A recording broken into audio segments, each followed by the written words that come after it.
Imagine standing in a hospital, staring at your child and waiting for them to wake up. This is every parent's worst nightmare, and for the last year, it has been Peyton Reynolds' reality. Good morning, esteemed members of the jury. Thank you for taking time out of your busy lives to be here today.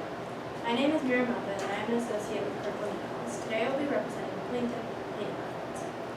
Peyton Reynolds is suing the Smithville School District on behalf of his son, Pat Reynolds, who has been in a coma due to an injury he sustained in their care.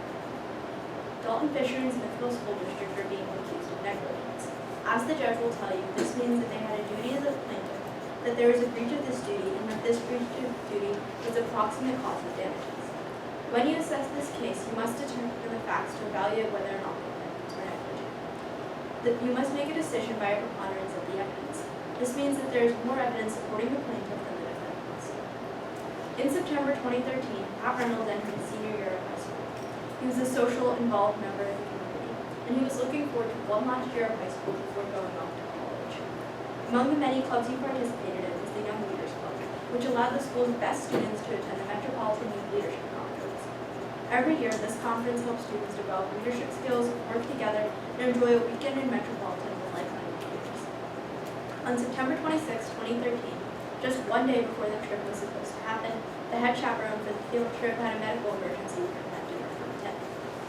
The school failed to communicate anything about the status of the trip, so when he found out about the situation from his son, Peyton Reynolds called the school and asked if the trip was still happening, given that the permission slip cited the conference policy of having one chaperone for every 20 students.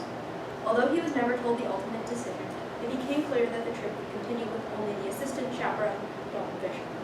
Although this allowed the trip to continue, it also violated district policy about having one teacher for every 15 students and put children's safety into the hands of an irresponsible teacher who would never chaperone the trip before. At this point, the district had already violated the conditions of protection and were trying to claim safe harbor, which is an inference of no negligence. As the judge will tell you, in order to get this protection, the defense must prove that the school implemented and adhered to a reasonable policy. However, the school failed to provide one chaperone for every 15 students. The defense will try to claim that the only reason they did so was that Peyton Reynolds requested that the trip continue.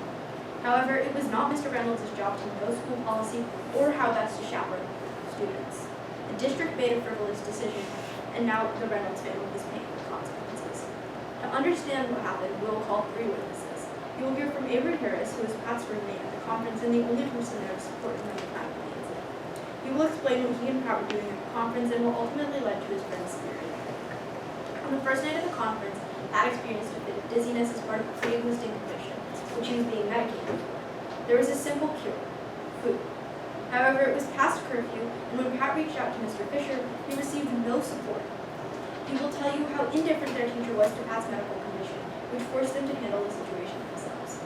With no other options available to him, Pat and Avery left the hotel in search of food. While outside of the hotel, Pat fell off of a wall and into a coma. This tragedy was preventable, if only the school had done its job to take care of its students. You will hear from Peyton Reynolds about the ways in which he tried to prepare the school to handle his son's medical condition. He will tell you that Pat had been suffering from dizzy spells for a couple of years, and that they had struggled to find a solution. The school nurse had seen Pat experience and recover from these dizzy spells. Specifically for this trip, Mr. Reynolds informed the school that his son had a medical condition and was using the medication at a listed treatment. The permission slip verifies that the school was aware of the situation.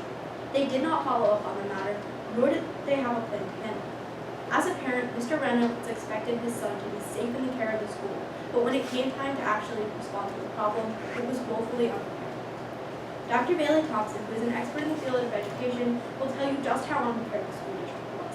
He will tell you how he has avoided these situations as a superintendent himself and as a consultant to other school districts. This was a preventable accident, not the complicated situation the defense report was.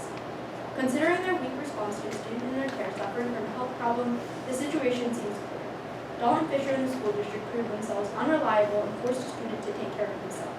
As a direct result of this irresponsibility, Pat Reynolds is in a coma and he may never wake up. The Reynolds family has needlessly suffered from an accident that could easily have been prevented by appropriate care for students. At the end of this case, I will come before you again and ask you to return a verdict in favor of the plaintiff for damages. Thank you for your